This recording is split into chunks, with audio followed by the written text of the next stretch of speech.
ঘরোয়া ক্রিকেটে আম্পায়ারের সিদ্ধান্ত মানতে না পেরে স্টাম্পে লাথি মেরেছিলেন সাকিব আল হাসান, যার ফলে সে সময় ব্যাপক সমালোচনার জন্ম দিয়েছিল এই ঘটনাটি। এবার আন্তর্জাতিক ক্রিকেটে একই কাণ্ড ঘটালেন প্রোটিয়া ব্যাটার হেনরিক ক্লাসেন। তবে তিনি আম্পায়ারের সিদ্ধান্তে অসন্তুষ্ট হয়ে নন।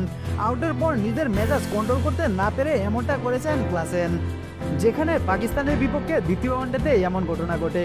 কেপটাউনে পাকিস্তানে দেয়া 329 রানের লক্ষ্যে ব্যাট করতে নেমে সতীর্থদের ব্যর্থতায় প্রোটিয়াদের একাই টেনে নেন হেনরিক ক্লাসেন। 5 নম্বরে নেমে 4 ছক্কা ও 8 চারে 74 বলে 97 করেন তিনি। ক্লাসেনের এমন ইনিংসের পরও 81 রানের ব্যবধানে ম্যাচটি হেরে যায় দক্ষিণ আফ্রিকা, যেখানে নাসিম শাহ 44তম ওভারের প্রথম বলে পুল শট মারতে গিয়ে ক্যাচ তুলে দেন ক্লাসেন। আর সেই আউটেই মেজাজ হারিয়ে স্টাম্পে লাথি মারেন তিনি, আর যা দৃষ্টি এড়ায়নি আম্পায়ারদেরও। তাই তো পরবর্তীতে আম্পায়ারদের অভিযোগের ভিত্তিতে ক্লাসেনকে শাস্তি দেন ম্যাচ রেফারি। আইসিসির আচরণবিধি 2.2 দ্বারা ভাঙার অপরাধে ক্লাসেনকে ম্যাচ ফির 15% জরিমানা করা হয়েছে। এমনকি তার নামের পাশে যুক্ত করা হয়েছে একটি ডিমেরিট পয়েন্টও। উল্লেখ্য যে টানা 2 জয়ে 3 ম্যাচের সিরিজটি এরই মধ্যে নিজেদের করে নিয়েছে পাকিস্তান।